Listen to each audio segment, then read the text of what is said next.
Hello, tell your friends. Are the Bills going to win today? What's that mean? You're not sure, huh? Me either. Let's go.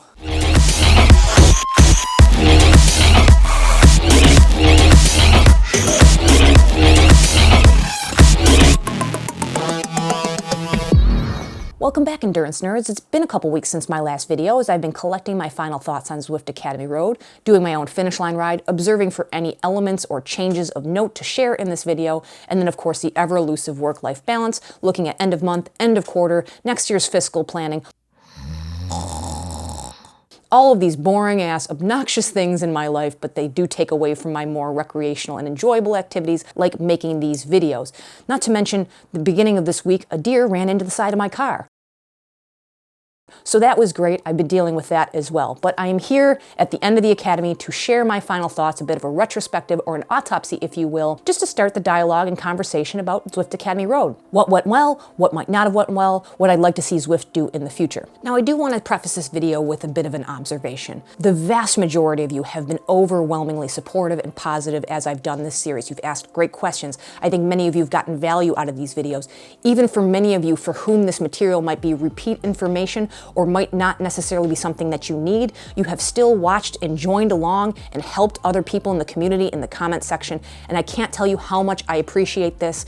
It makes me really want to come back and make these videos again and again. However, there is the occasional person who will come into the comment section and say that I'm anti-Zwift, or I'm Zwift bashing, or I'm picking on Zwift. And I think objectively, especially for those of you who have watched the trajectory of this channel, that that's just intellectually lazy. I have made a number of videos, some of them being the highest viewed Zwift content on YouTube, that have helped people to navigate the platform, to give them tips and tricks to get more out of the platform, that I really think are from a place of being pro-Zwift, thinking Zwift is a great tool for people to use. But even if you haven't watched my entire catalog to date, I thought that I was being very fair in my analysis of the Zwift Academy. I was being critical of the workouts through the lens of science and fitness and training, but not necessarily trying to throw very many shots at Zwift as a platform in general. However, I did get a few people who were just saying that I was coming off as anti-Zwift. And I think that that bespeaks a larger trend that we are seeing in general discourse, especially in social media, where there's these false dichotomies. You're either for or against. You're black or you're white. You're left or you're right. You can't have any nuance in terms of your opinion. You can't be pro something but then also critique it at the same time. You get kicked out of the club if you don't have anything but good things to say. Quite frankly, I'm not a sycophant for anybody. I'm not here to just blow smoke up anybody's ass. I don't care about sponsorships or brand deals if it means I have to sell my integrity to do so. I try very hard in this channel to make sure that my critiques are fair and thorough, and that they come from a place of wanting to improve and finding root cause and positing potential solutions rather than firing shots from the cheap seats. I think that it's very fair if somebody disagrees with my criticism or says, hey, I think you're being a little bit harsh because of X, Y, or Z. That is not what I have an issue with. But for people to go in the comments and to presume that I'm punching down somehow at a multi-million-dollar company because I'm lodging some criticisms like Zwift really cares or has hurt feelings by some shithead who has a small YouTube channel on the side with less than 20,000 subscribers, I think that that's an absurd proposition. But it does bother me a little bit because nobody wants to feel like they are directly or indirectly being called a bully. I don't think that's what I'm doing in these videos here, and if you feel compelled to make that kind of commentary, save it. I really think it's intellectually lazy to go down and make those kinds of accusations when they're completely objectively false. Feel free to disagree with me, but if this is not your style of content, if you don't like my presentation or you don't like my personality, that's fine. I'm not going to please everybody, but please do not make false accusations or cast aspersions on me as a creator because you just don't like what I have to say. I think that behavior is far too pervasive on YouTube and in social media as a whole, and while I don't want to sit here and lecture, I would appreciate some just courtesy and general respect to not just make false accusations in my comments.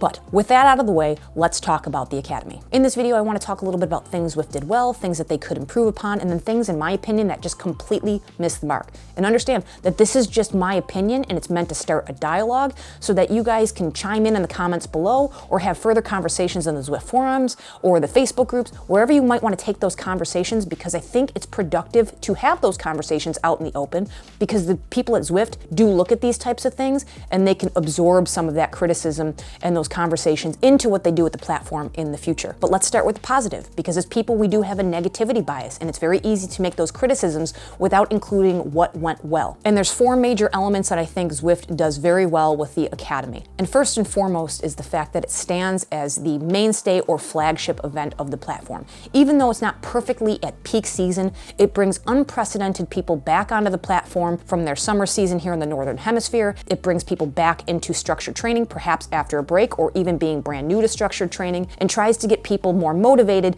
to find more structure, to pursue better health and fitness. And for that reason, it really is second to none. There's no other platform that really brings people together en masse to move in a positive direction. The number of participants, even in single workouts, is just astounding. I rarely see an event for Zwift Academy during peak hours that's less than several hundred people.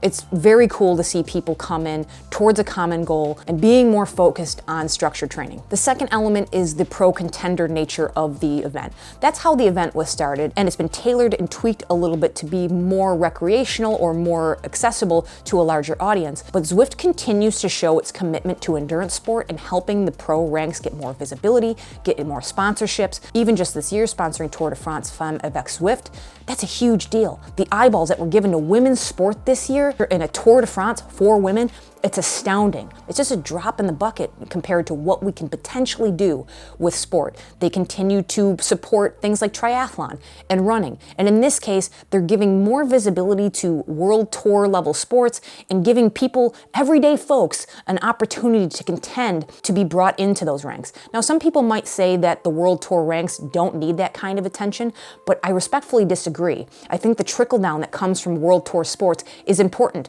to continental level teams, to even local and club level teams. If there's more eyeballs and more willingness to sponsor that high level of sport that gets the eyeballs, that shows that cycling is something really cool and exciting and accessible for everybody, that is a step in the right direction. And I think the Academy really helps to kind of bridge that gap from both sides. It's like the little guy has a chance, the underdog has a chance is kind of the theme of the moment when you're looking at the Zwift Academy road. And I think that that's awesome. More specific to this year's Academy, I think that Zwift has continued to improve in terms of their accessibility, to have it more easily seen what the Academy is, better marketing, the orientation rides that help to introduce people to the Academy in the lower stakes environment, better descriptions, you can sign up much easier. There's more events available every hour on the hour with different language availability for the different workouts. They just continue to improve to make sure that it's out in front of people and they can grab it, but they also allow for people to filter that stuff out so that while they're wallpapering the entire event schedule with Zwift Academy content, for people who are not interested, you can just filter out the Academy. And I think that they've done a really good job trying to balance those things so people can get what they need out of Zwift and specifically the Academy. And finally, despite some of the snafus that I will discuss here in this video a little bit, I think that the baseline and finish line ride, eventually they got it right. I think that the route-based workout format is the right move. They can tweak a few things to make it a little bit better, but I think that they've done altogether the right thing in terms of letting everybody kind of go at their own pace and getting the prompts where needed. I think that things were marked well, despite thinking that they might want to choose a different course. The actual structure of the baseline and finish line ride, once they fixed all the little execution issues in the very beginning, I think it was good. I think they did a good job with it, and I think it's a good way to get an evaluation versus just an open power test. It doesn't replace the open power test that you might find in the pro contender workouts, but it does help to give you that little impetus to push a little harder. If you told me I have to sit on the indoor trainer and do a 2-minute anaerobic test, I could probably do a pretty decent amount of power on the 2-minute test, but I think I could squeak out a little bit extra if I'm on a climb or if I'm trying to chase down somebody else up the road. It's just that little extra motivation to get you to push that little bit harder.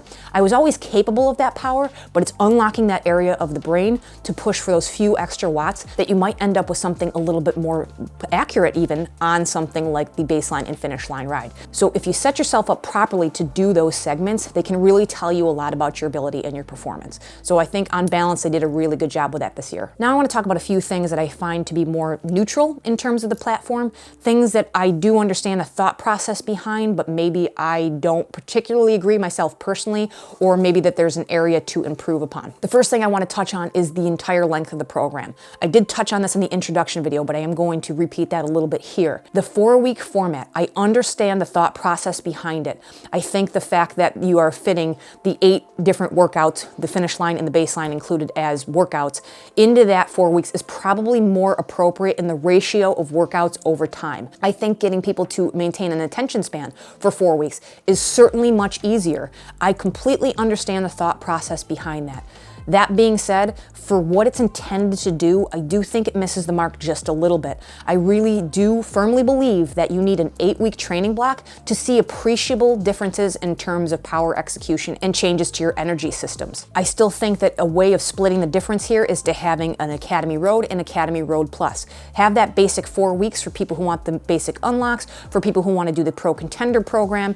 Great, have that done and dusted, and then maybe have a more robust set of unlocks or a final unlock for people who want to go through the extended program, the people who want to commit to an 8-week plan and to see if they can get themselves an appreciable difference in their power execution, at least in one of their energy systems between baseline and finish line ride. You're going to see a much more robust change in RPE, in terms of power execution and recoverability over the course of 8 weeks of working those energy systems than you will over 4. I don't count that as a negative, it's just something I would like to see done differently, but I don't know that that really represents the community at large. Let me know what you think. Would you do a longer program if it was made available for you with more workouts, perhaps 16 workouts over the course of 8 weeks versus the 6 that they have available plus the baseline and finish line ride? The next thing is length of workouts. I was a little critical of this in terms of my workout reviews. That being said, I understand the reason that they do it.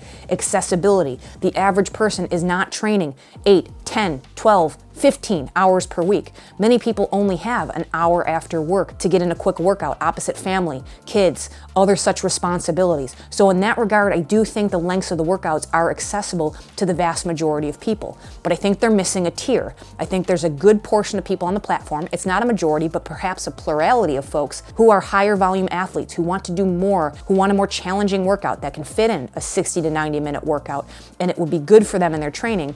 Could we offer another workout for them?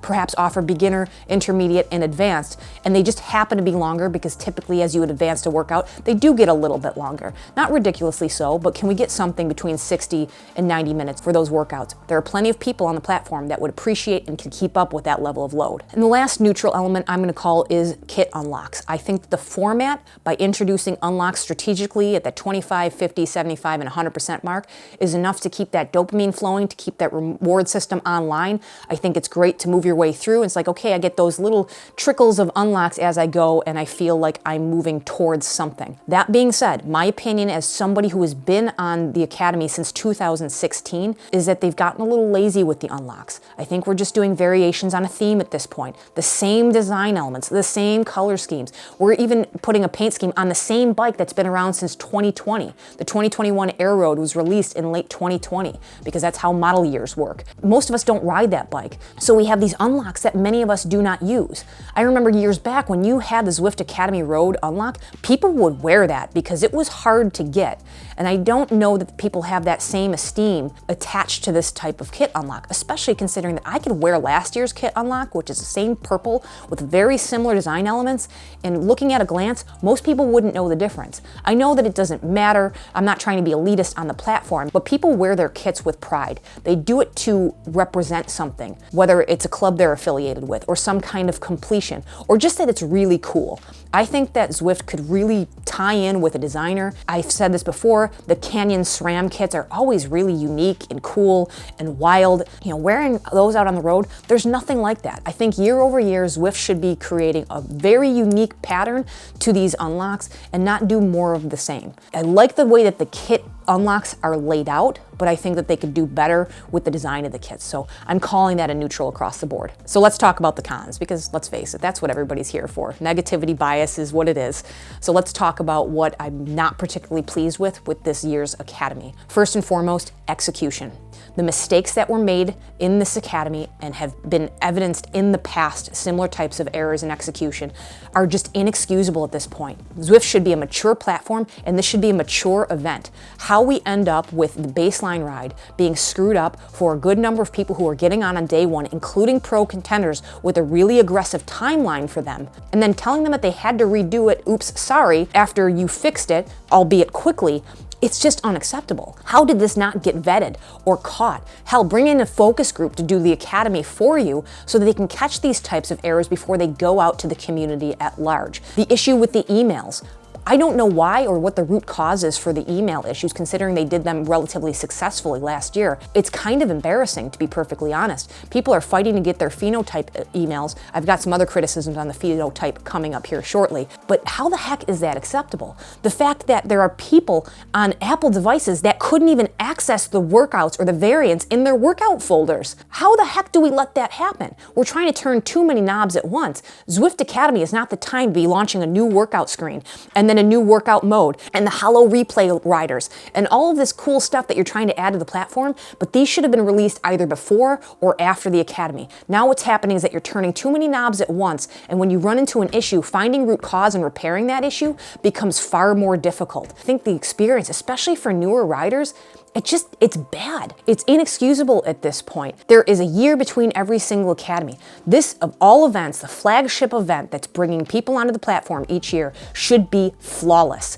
And I really thought that them taking a step backwards and simplifying the program this year was going to have them nailing the execution. This should have been 100% right. I'm not talking about maybe small minor bugs that affect a very small subset of people. This was widespread mayhem that was caused for a good portion of people on the platform. Now, let's be clear. Me personally, I didn't endure these issues, and I think it's because I'm on PC, and this is a PC-first platform, and they do a lot to execute and perfect what's on PC before everything else. But that doesn't mean PC represents the majority of people on Zwift.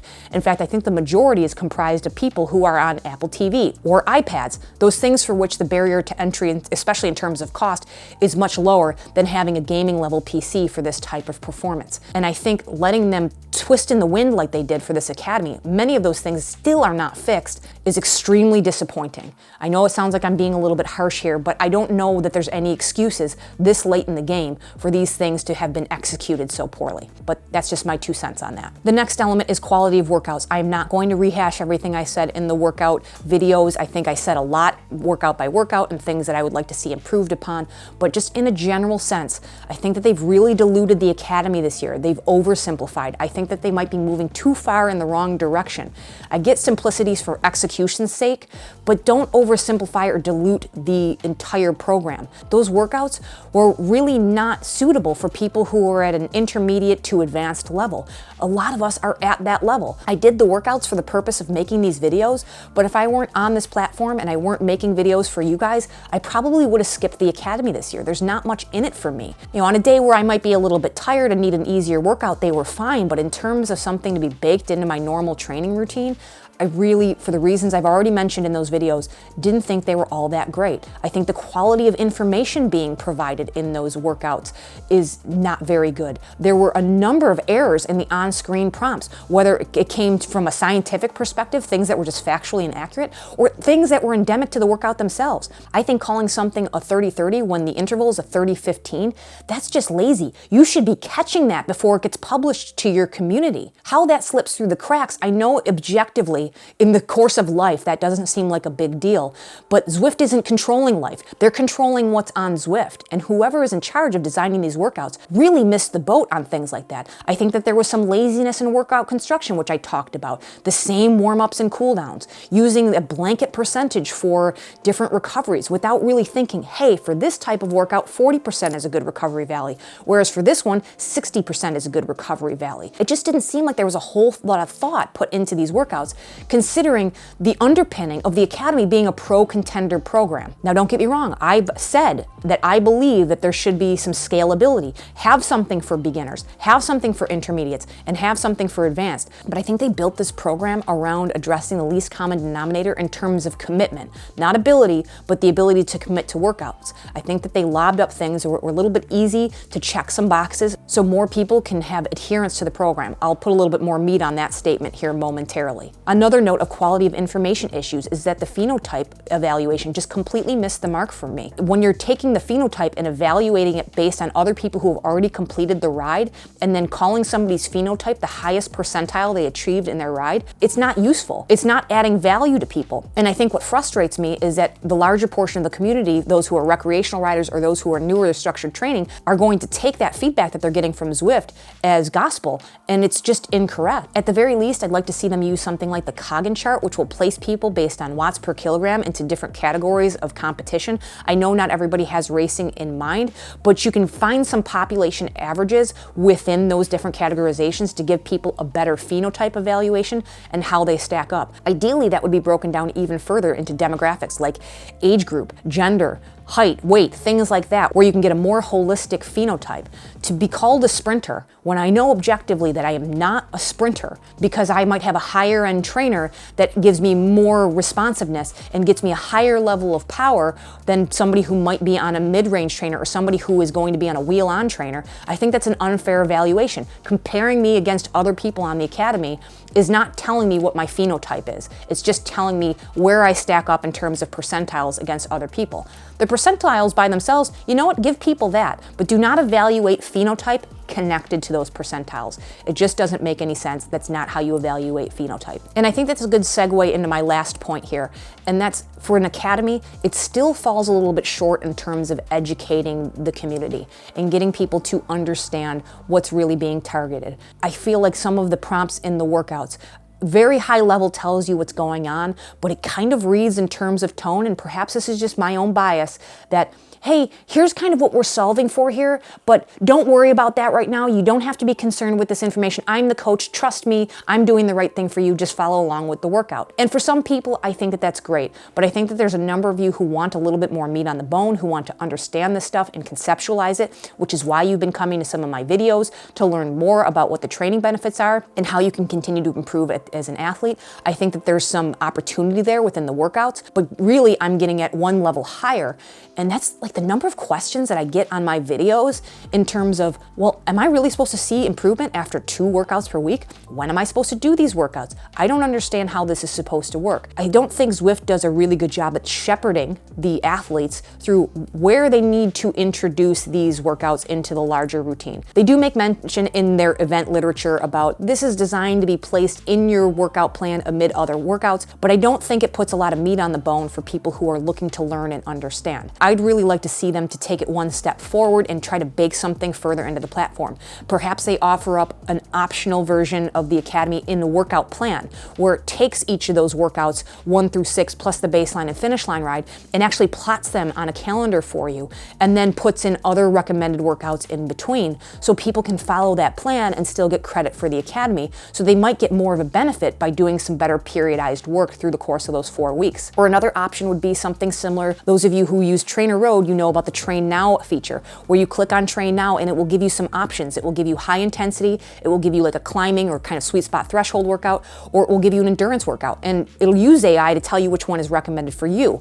I don't know that Zwift needs to go so far as to use the AI, but perhaps you can tell Zwift, hey, I'm going to do workouts 1 and 2 on Tuesday and Thursday, and then it can offer up in between when you get on for the day, click on recommended workouts, and it might give you an endurance workout that day or a tempo workout that day, whatever might be appropriate. I don't think that Zwift is going to be perfect in terms of the training science. That's not really what their specialty is, but I know that there's enough knowledge, and Zwift does enough in terms of structured training that this would probably be of value to the vast majority of people in this program. So with all of that being considered, the pros, the neutrals, and the cons, while I still think on balance that Zwift Academy is an excellent event and entirely worth it, I do think that they are moving in the wrong direction. They've made some overcorrections, and I think that they are solving for percent adherence. And what I mean by that is how many people have signed up for the event versus how many people who have completed the event. But there are too many confounding variables to assume that a low percentage completion has anything to do with the quality of the event itself. Yes, some of that might be driven by quality, but I think the vast majority of that is just driven by people's behaviors. A lot of people will see the event offering on their screen and sign up for a campaign so that they maintain visibility to it, but they might not fully commit to it. They just want to have the option to jump in or commit to those types of events. So by signing up, they can maintain their ability to see what's going on with the academy and get credit as they go along. Some people are still trying to balance indoor and outdoor riding, and if weather's great, they're not coming indoors to ride Zwift Academy workouts on Zwift. They're just not. There's people with work schedules that are prohibitive, life schedules that are prohibitive. On the 4-week timeline now, they're not going to be able to make up the time because the first 2 weeks they're on vacation. For whatever reason, there are people who are just not going to finish the academy even though they've signed up. in the way that I'm perceiving the simplification of the program, the dilution of the time and the intensity of the workouts, I think that that's driven by Zwift trying to get more people to finish. And I honestly believe that not everybody needs to finish the Academy. I don't think that everybody needs to get credit for everything. I think Zwift Academy should be something that requires a commitment, something that should be perceived as more difficult. I think that getting those kit unlocks should be signaling something that, hey, I did a little bit more than the average bear here. This is my reward for doing it, and not everybody needs to get this. You know, I talked a lot in my workout videos about not understanding the thought process behind some of these workouts. Workouts that were created by coaches that made last year's Academy, that made very good quality workouts, that if you just scaled them a little bit more, made a shorter variant of those and a longer variant of those, you'd really be hitting the sweet spot that you can cover everybody. And I think these coaches were asked to purposely throttle back their workouts. This is too difficult. Most people aren't completing this workout, so I'm just gonna dumb down the entire workout across the board instead of trying to scale things more appropriately. And I think it's a bit of a black eye for the coaches in general, and I think it's a little bit patronizing the community. With a year to prepare this campaign, they could have put a lot of work into these workouts and had something that people would go back to again and again. And I don't think that these workouts are it. I really don't see people getting much value into going back to these workouts specifically after completion of the Academy. I did not have that same opinion over last year's workouts. I thought that those would have been good workouts to go back to. And I think part of the criticism of last year might have been that they were all too similar. And people, if they don't see variety, they think that it's bad. But variety in a training plan is not what makes a good training plan. Good training plans aren't particularly sexy. They don't offer in tons of variety and change things up workout after workout. Some of the best plans, you do the same damn workout every single week. Maybe a few variations just to keep your brain from completely exploding. By continuing to hammer those same energy systems and to complete similar or the same workouts over and over again, you start to see that growth. Kind of like when you go to the gym. Bodybuilders aren't doing all these fancy different types of workouts day after day. They're hammering the same things, the same areas of their body at different points during the week. When they're doing legs, they're doing the same leg workouts. And then as they get stronger, they progress their sets. They do more sets or they do more weight, but they're not fundamentally changing the workout to create some kind of kitchen sink approach. So I think in general, considering Zwift Academy is tied to this pro contender program and is supposed to introduce people to good foundations of structured training, they're going the wrong way. That's just my personal opinion. Some of you may disagree, that you might think that that's a little bit harsh, and that's completely fair. That's my opinion as somebody who might be representative of the old guard of Zwift, somebody who's been around since pretty much the beginning, somebody who has years and years of experience in terms of training and cycling. And yes, I am not the same as somebody who is brand new to Zwift, but I do think that I am representative of what people new to cycling or new to Zwift will evolve into as they get more experience and they find more interest in the sport and they want to get faster or they want to compete. I think that there's a thirst for what I am asking for here, and that's where I'd like to see the Academy go. I would like to see them really leverage most of the 12 months they have between academies to really make this thing a great program. I don't know what type of time and attention they apply to the program right now, but from a perception standpoint, it looks to me that maybe 2 to 3 months prior to the Academy, they design these workouts quickly, they put it together, and they have it laying in wait for when it needs to be launched in September. But for a flagship event, I'm really starving for a little bit more from Zwift. I don't mean to sound like I'm belittling Zwift or anybody who's completed the Academy. Committing to this program and doing what it takes to do those workouts in the timeline required is definitely an accomplishment. You guys deserve the unlocks and the graduation, but I think Zwift can do more for you as the community to help you to grow as athletes and continue on in your endurance sport journey. But let me know in the comments below what you guys think. What's your experience with the Academy? Do you think I'm off base? Do you think I'm being overly harsh? Do you think I'm not being harsh enough? I know some of you are going to chime in with that, but let me know. If you have any questions, let me know that as well. I'll do the best I can to answer them down below. Please hit that thumbs up button if you've gotten any value out of this video. It really does help the channel quite a bit. Subscribe if you haven't already, and as always, I will catch you in the next one. See ya.